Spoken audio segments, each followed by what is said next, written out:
Assalamualaikum warahmatullahi wabarakatuh. Perkenalkan, nama saya Siti Salwati dengan NIM A1H1240053.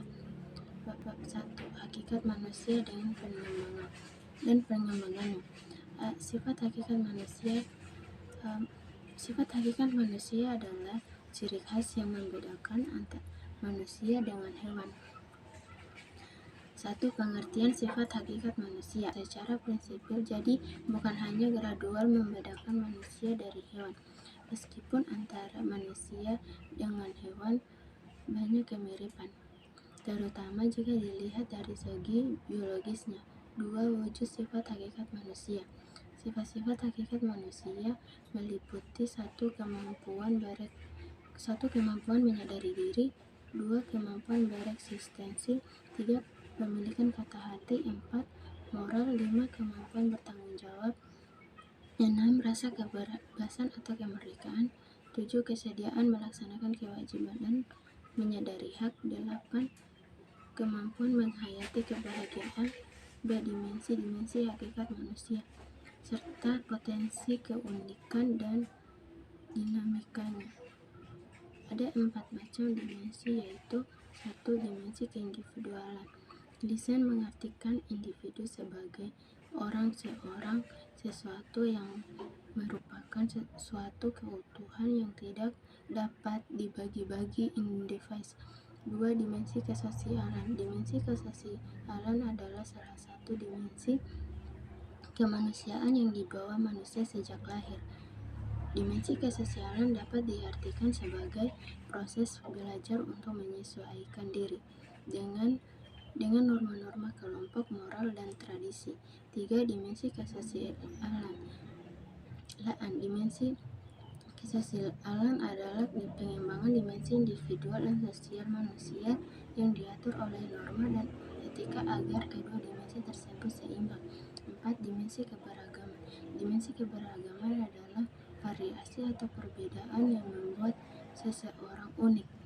Beberapa dimensi keberagaman yang dapat diidentifikasi antara lain usia, agama, jenis kelamin, orientasi seksual, kebangsaan, suku bangsa, kemampuan mental dan fisik, bahasa, latar belakang, keterampilan. C. Pengembangan dimensi hakikat manusia.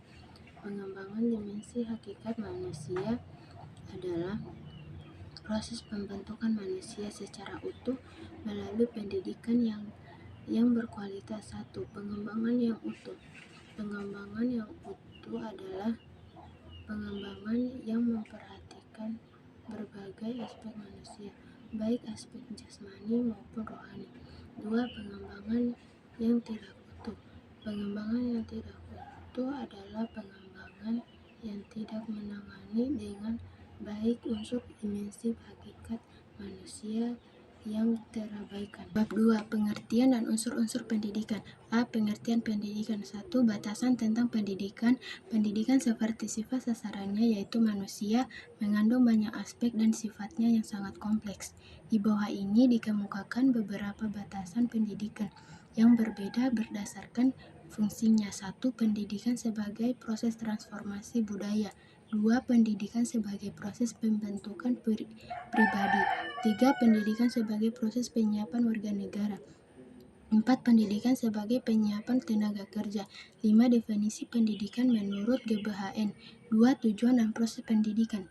A. Tujuan pendidikan memiliki 2 fungsi, yaitu memberikan arah kepada segenap kegiatan pendidikan dan merupakan sesuatu yang ingin dicapai oleh segenap kegiatan pendidikan. B. Proses pendidikan merupakan kegiatan memobilisasi segenap komponen pendidikan oleh pendidik terarah kepada pencapaian tujuan pendidikan.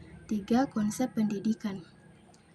Sepanjang hayat, ide dan konsep pendidikan sepanjang hayat PSH atau pendidikan seumur hidup yang secara operasional sering pula disebut pendidikan sepanjang raga bukanlah sesuatu yang baru. 4. Kemandirian dalam belajar. A. Arti dan prinsip yang Melandasi diartikan sebagai aktivitas belajar yang berlangsungnya lebih didorong oleh kemauan sendiri, pilihan sendiri, dan tanggung jawab sendiri dari pembelajar. B. Alasan yang menopang perkembangan iptek yang berlangsung semakin pesat sehingga tidak mungkin lagi para pendidik, khususnya guru, mengajarkan semua konsep dan fakta kepada peserta didik. B. Unsur-unsur pendidikan. Proses pendidikan melibatkan banyak hal, yaitu 1. Peserta didik berstatus sebagai subjek didik. 2. Pendidik. Yang dimaksud dengan pendidik ialah orang yang bertanggung jawab terhadap pelaksanaan pendidikan dengan sasaran peserta didik. 3. Interaksi edukatif antara peserta didik dengan pendidik. Interaksi edukatif pada dasarnya adalah komunikasi timbal balik antar peserta didik dengan pendidik yang terarah kepada tujuan pendidikan. 4. Materi atau isi pendidikan dalam sistem pendidikan. Persekolahan materi telah diramu dengan dalam kurikulum yang akan disajikan sebagai sarana pencapaian tujuan. 5. Konteks yang mempengaruhi pendidikan. A. Alat metode pendidikan merupakan dua sisi dari satu mata uang. Tempat peristiwa bimbingan berlangsung atau lingkungan pendidikan. Lingkungan pendidikan biasa disebut pusat pendidikan keluarga, sekolah, dan masyarakat. C. Pendidikan sebagai sistem. 1. Pengertian sistem. Sistem merupakan himpunan komponen yang saling berkaitan yang bersama-sama berfungsi untuk mencapai suatu tujuan. 2. Komponen dan saling hubungan antara komponen dalam sistem pendidikan. Sistem baru merupakan masukan mentah atau raw input yang akan diproses menjadi tanaman atau output. 3. Hubungan sistem pendidikan dengan sistem lain dan perubahan kedudukan dari sistem. 4. Pemecahan masalah secara sistematik. Ada 6 cara, yaitu 1. Cara memandang sistem. 2. Masalah berjenjang. 3. Analisis sistem dalam pendidikan. 4. Saling hubungan antar komponen. 5. Hubungan sistem dengan suprasistem. 5. Keterkaitan antara pengajaran dan pendidikan. 6. Pendidikan prajabatan atau pre-service education dan pendidikan dalam jabatan atau in-service education sebagai sebuah sistem. 7. Pendidikan formal, non-formal, dan informal sebagai sebuah sistem. Bab 3. Landasan dan asas pendidikan serta penerapannya. A. Landasan pendidikan. Pendidikan adalah sesuatu yang universal dan berlangsung terus tak terputus dari generasi ke generasi dimanapun di dunia ini. 1. Landasan filosofis merupakan landasan yang berkaitan dengan makna atau hakikat pendidikan, yaitu berusaha menelaah masalah-masalah pokok. 2. Landasan sosiologis. Sosiologi pendidikan merupakan analisis ilmiah tentang proses sosial dan pola-pola interaksi sosial di dalam sistem pendidikan. 3. Landasan kultural. Kebudayaan dapat dibentuk, dilestarikan, atau dikembangkan karena dan melalui pendidikan. 4. Landasan psikologis merupakan salah satu landasan yang penting dalam bidang pendidikan. Pada umumnya, landasan psikologis dari pendidikan tersebut terutama tertuju pada pemahaman manusia, khususnya tentang proses perkembangan dan proses belajar. 5. Landasan ilmiah dan teknologis. Iptek merupakan salah satu hasil dari usaha manusia untuk mencapai kehidupan yang lebih baik yang telah dimulai pada permulaan kehidupan manusia. B. Asas-asas pokok pendidikan. Asas pendidikan merupakan sesuatu kebenaran yang menjadi dasar atau tumpuan berpikir, baik pada tahap perancangan maupun pelaksanaan pendidikan. 1. Asas Tuturi Handayani, yang kini menjadi semboyan Dikbud, pada awalnya merupakan salah satu dari asas 1922, yakni 7 buah asas dari Perguruan Nasional Taman Siswa didirikan 3 Juli 1922. Sebagai asas pertama, Tuturi Handayani merupakan inti dari sistem Among dari perguruan itu. 2. Asas belajar sepanjang hayat. Lifelong learning merupakan sudut pandang dari sisi lain terhadap pendidikan seumur hidup, lifelong education. 3. Asas kemandirian dalam belajar. Perwujudan asas kemandirian dalam belajar akan menempatkan guru dalam peran utama sebagai fasilitator dan motivator di samping peran-peran lain seperti informator, organisator, dan sebagainya. Bab 4. Perkiraan dan antisipasi terhadap masyarakat masa depan. A. Perkiraan masyarakat masa depan. Kebudayaan nasional merupakan landasan sistem pendidikan nasional. Landasan sosiokultural merupakan salah satu dasar utama dalam menentukan arah kepada program-program pendidikan, baik program pendidikan sekolah maupun program pendidikan luar sekolah. 1. Kecenderungan globalisasi. Istilah globalisasi asal kata global yang berarti secara umumnya, utuhnya, kebulatannya, bermakna bumi sebagai satu keutuhan akan tanpa batas administrasi negara.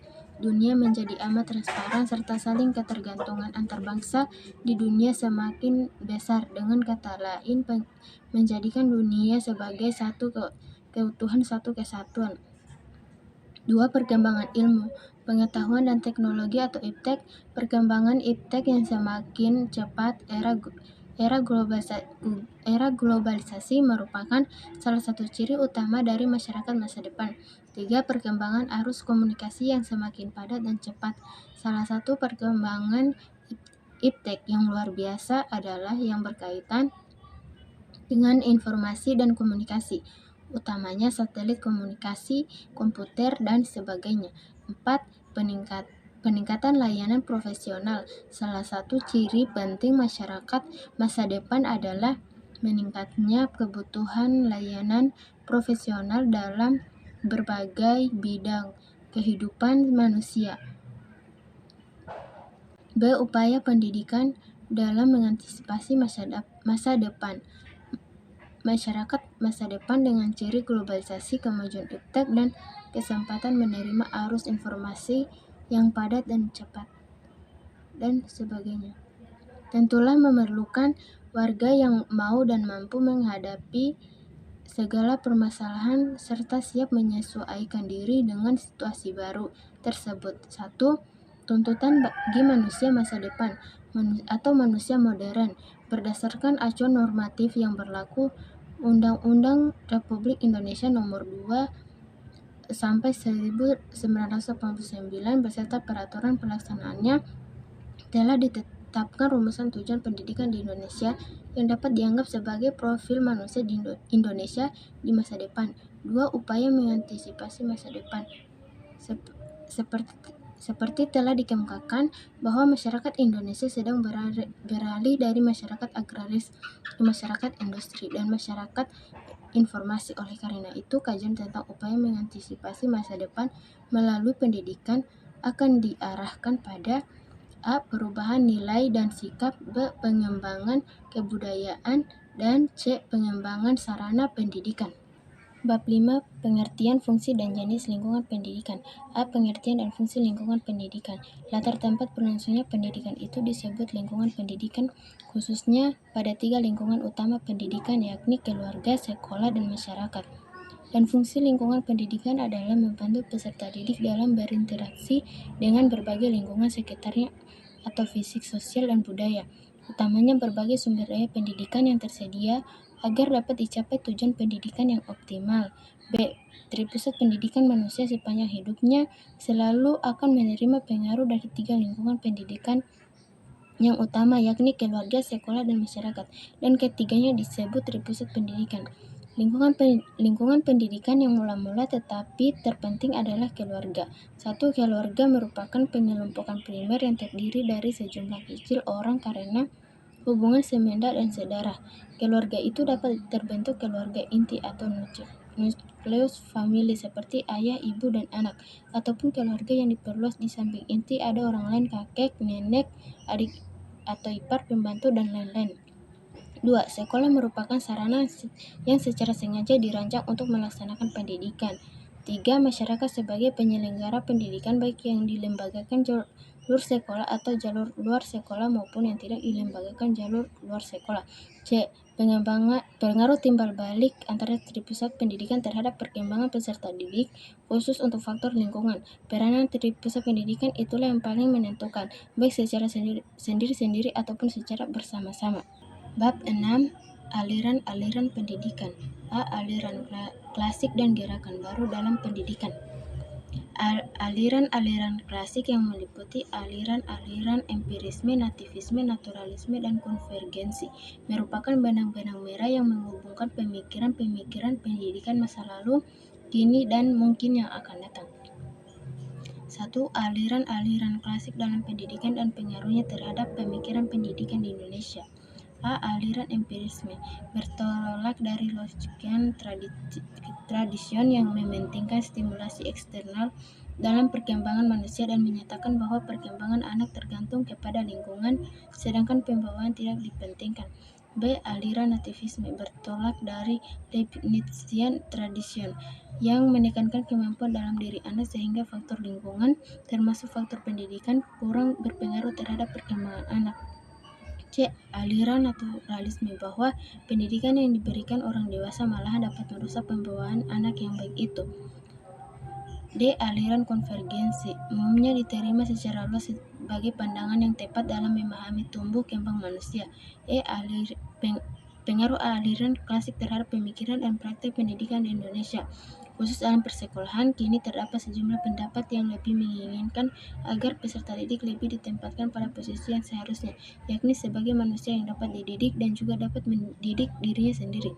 2. Gerakan baru dalam pendidikan pengaruhnya terhadap pelaksanaan di Indonesia. Pendidikan sebagai suatu kegiatan yang kompleks menuntut penanganan untuk meningkatkan kualitasnya, baik yang bersifat menyeluruh maupun pada beberapa komponen tertentu saja. B. 2. Aliran pokok pendidikan di Indonesia. Itu dimaksudkan adalah perguruan kebangsaan tanam siswa dan ruang pendidikan INS Kayu Tanam. Kedua aliran ini dipandang sebagai suatu tonggak pemikiran tentang pendidikan di Indonesia. 1. Perguruan kebangsaan tanam siswa didirikan oleh Ki Hajar Dewantara Rahib 2 Mei 1889 dengan nama Suwardi Suyaningrat pada tanggal 3 Juli di Yogyakarta, yakni dalam bentuk yayasan. Selanjutnya mulai didirikan Taman Indria, Taman Kanak-kanak, dan kursus guru. Selanjutnya Taman Muda SD, disusul Taman Dewasa, merangkap Taman Guru Mulok West School. 2. Ruang pendidik INS Kayu Tanam atau Indonesisch Nederlands School. Kayu Tanam adalah lembaga pendidikan menengah swasta yang didirikan di Kayu Tanam, Padang Pariaman, Sumatera Barat pada 31 Oktober 1926. Bab 7. Permasalahan pendidikan. A. Permasalahan pokok pendidikan dan penanggulangannya. Sistem pendidikan menjadi bagian yang tak terpisahkan dari kehidupan sosial budaya dan masyarakat. Sebagai suprasistem, berdasarkan kenyataan tersebut, maka penanggulangan masalah pendidikan juga sangat kompleks, menyangkut banyak komponen dan melibatkan banyak pihak. B. Jenis permasalahan pokok pendidikan. 1. Masalah pemerataan pendidikan adalah persoalan bagaimana sistem pendidikan dapat menyediakan kesempatan yang seluas-luasnya kepada seluruh warga negara untuk memperoleh pendidikan, sehingga pendidikan itu menjadi wahana bagi pembangunan sumber daya manusia untuk menunjang pembangunan. 2. Masalah mutu pendidikan. Mutu pendidikan dipermasalahkan jika hasil pendidikan belum mencapai taraf seperti yang diharapkan. Penetapan mutu hasil pendidikan pertama dilakukan oleh lembaga penghasil sebagai produsen tenaga terhadap calon iuran dengan sistem sertifikasi. 3. Masalah efisiensi pendidikan mempersoalkan bagaimana suatu sistem pendidikan mendayagunakan sumber daya yang ada untuk mencapai tujuan pendidikan. Jika penggunaannya hemat dan tepat sasaran, dikatakan efisiensinya tinggi. Jika terjadi yang sebaliknya, efisiensinya berarti rendah. 4. Masalah relevansi pendidikan mencakup sejauh mana sistem pendidikan dapat menghasilkan iuran yang sesuai dengan kebutuhan pembangunan. Iuran pendidikan diharapkan dapat mengisi semua sektor pembangunan yang beraneka ragam, seperti sektor produksi, sektor jasa, dan lain-lain, baik dari segi jumlah maupun dari segi kualitas. C. Faktor-faktor yang pengaruhi berkembangnya masalah pendidikan. Permasalahan pokok pendidikan merupakan masalah pembangunan mikro, yaitu masalah-masalah yang berlangsung di dalam sistem pendidikan sendiri. Masalah mikro tersebut berkaitan dengan masalah makro pembangunan, yaitu masalah di luar sistem pendidikan, sehingga juga harus diperhitungkan di dalam memecahkan masalah mikro pendidikan. Faktor-faktor yang mempengaruhi masalah pendidikan yaitu 1. Perkembangan iptek dan seni, 2. Laju pertumbuhan penduduk, 3. Aspirasi masyarakat, 4. Keterbelakangan budaya dan sarana kehidupan. D. Permasalahan aktor pendidikan dan penanggulangannya. 1. Permasalahan aktor pendidikan di Indonesia. Masalah aktor tersebut ada yang mengenai konsep dan ada yang mengenai pelaksanaannya. Misalnya munculnya kurikulum baru adalah masalah konsep. 2. Upaya penanggulangannya yaitu pendidikan afektif perlu ditingkatkan secara terprogram, tidak cukup berlangsung hanya secara insidental. Bab 8. Sistem Pendidikan Nasional. A. Kelembagaan, program, dan pengelolaan pendidikan. Sistem Pendidikan Nasional atau Sisdiknas merupakan satu keseluruhan yang terpadu dari semua satuan dan kegiatan pendidikan yang saling berkaitan untuk mengusahakan tercapainya tujuan pendidikan nasional. 1. Kelembagaan pendidikan berdasarkan Undang-Undang Republik Indonesia Nomor 2 Tahun 1989 tentang Sistem Pendidikan Nasional. Kelembagaan pendidikan dapat dilihat dari segi jalur pendidikan dan program serta pengelolaan pendidikan. A. Jalur pendidikan. B. Jenjang pendidikan. 2. Program dan pengelolaan pendidikan. A. Jenis program pendidikan. Program pendidikan yang termasuk jalur pendek sekolah terdiri atas pendidikan umum, pendidikan kejuruan, dan pendidikan lainnya. B. Kurikulum program pendidikan. Istilah kurikulum asal mulanya dari dunia olahraga pada zaman Yunani kuno. Untuk kurir dalam bahasa Yunani kuno berarti pelari dan kurere artinya tempat berpacu. Kurikulum kemudian diartikan jarak yang harus ditempuh oleh pelari. B. Upaya pembangunan pendidikan nasional. 1. Jenis upaya pembangunan pendidikan. Pembaruan yang terjadi meliputi landasan yuridis, kurikulum dan perangkat penunjangnya, struktur pendidikan dan tenaga kependidikan. 2. Dasar dan aspek legal pembangunan pendidikan nasional berupa ketentuan-ketentuan yuridis yang menjadi dasar acuan serta mengatur penyelenggaraan sistem pendidikan nasional seperti Pancasila, Undang-Undang Dasar 1945, GBHN, Undang-Undang Organik Pendidikan, Peraturan Pemerintah, dan lain-lain. Bab 9. Pendidikan dan Pembangunan. A. Esensi pendidikan dan pembangunan serta titik temunya seperti yang dinyatakan dalam GBHN. Hakikat pembangunan nasional adalah pembangunan manusia Indonesia. Pernyataan tersebut dapat diartikan bahwa yang menjadi tujuan akhir pembangunan adalah manusianya, yaitu dapatnya dipenuhi hajat hidup jasmani dan rohaniah sebagai makhluk individu, makhluk sosial, dan makhluk religius, agar dengan demikian dapat meningkatkan martabatnya selaku makhluk. B. Sumbangan pendidikan dan pembangunan. Sumbangan pendidikan terhadap pembangunan dapat dilihat dari beberapa segi, yaitu 1. Segi sasaran pendidikan. Pendidikan adalah usaha sadar yang ditujukan kepada peserta didik agar menjadi manusia yang berkepribadian kuat dan utuh serta bermoral tinggi. Jadi tujuan citra manusia pendidikan adalah terwujudnya citra manusia yang dapat menjadi sumber daya pembangunan yang manusiawi. 2. Segi lingkungan keluarga. Di dalam lingkungan keluarga, anak berlatih berbagai kebiasaan yang baik tentang hal-hal yang berhubungan dengan kecekatan, kesopanan, dan moral. 3. Segi jenjang pendidikan. Jenjang pendidikan dasar, pendidikan menengah, dan pendidikan tinggi memberikan bekal kepada para peserta didik secara berkesinambungan. 4. Segi pembidangan kerja atau sektor kehidupan meliputi antara lain bidang ekonomi, hukum, sosial politik, keuangan, perhubungan, dan komunikasi, pertanian, pertambangan, pertahanan, dan lain-lain. C. Pembangunan sistem pendidikan nasional. Pada bagian ini akan dikemukakan dua hal, yaitu 1. Mengapa sistem pendidikan harus dibangun? Sistem pendidikan perlu dibangun karena memiliki peran penting dalam meningkatkan kualitas sumber daya manusia atau SDM suatu negara. 2. Wujud pembangunan sistem pendidikan secara makro. Sistem pendidikan meliputi banyak aspek yang satu sama lain bertalian erat, yaitu 1. Hubungan antar aspek-aspek, 2. Aspek filosofis, 3. Aspek yuridis, 4. Aspek struktur, dan 5. Aspek kurikulum. Itulah materi yang saya bahas. Mohon maaf atas kelebihan dan kekurangannya. Sekian, wassalamualaikum warahmatullahi wabarakatuh.